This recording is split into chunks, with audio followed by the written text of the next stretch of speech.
ഇപ്പോൾ പുറത്തു വരുന്നൊരു വാർത്തയിലേക്കാണ്. തൃശൂർ പട്ടിക്കാട് മർദ്ദനത്തിൽ പരിക്കേറ്റ യുവാവ് മരിച്ചു. പട്ടിക്കാട് സ്വദേശി പ്രസാദാണ് കൊല്ലപ്പെട്ടത്. മദ്യപിച്ച അബോധാവസ്ഥയിൽ ആളൊഴിഞ്ഞ വീട്ടിൽ കിടക്കുമ്പോഴായിരുന്നു മർദ്ദനം. സൂരജ് സജി വിവരങ്ങളുമായി ചേരുന്നുണ്ട് തൃശൂരിൽ നിന്ന്.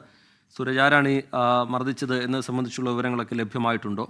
പോലീസ് തുടർ നടപടികൾ സ്വീകരിക്കുന്നത് എങ്ങനെയാണ് സൂരജ്?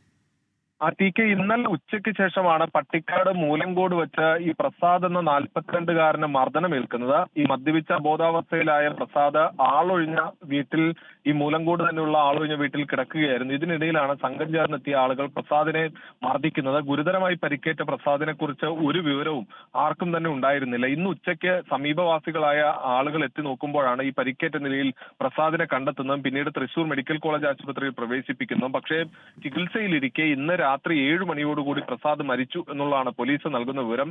പ്രസാദിന്റെ തന്നെ സുഹൃത്തുക്കളുടെ കയ്യിൽ നിന്ന് പ്രസാദ് ഒരു ഓട്ടോറിക്ഷ വാങ്ങിയിരുന്നു. ഇതേ ചൊല്ലിയുള്ള തർക്കമാണ് ഈ ആക്രമണത്തിൽ കലാശിച്ചതെന്നുള്ളതാണ് നമുക്ക് ലഭിക്കുന്ന വിവരം. എന്തായാലും ഈ സംഭവത്തിൽ PG പോലീസ് കേസെടുക്കുകയും പ്രതികൾക്കായുള്ള അന്വേഷണം ഊർജിതമാക്കുകയും ചെയ്തിട്ടുണ്ട്.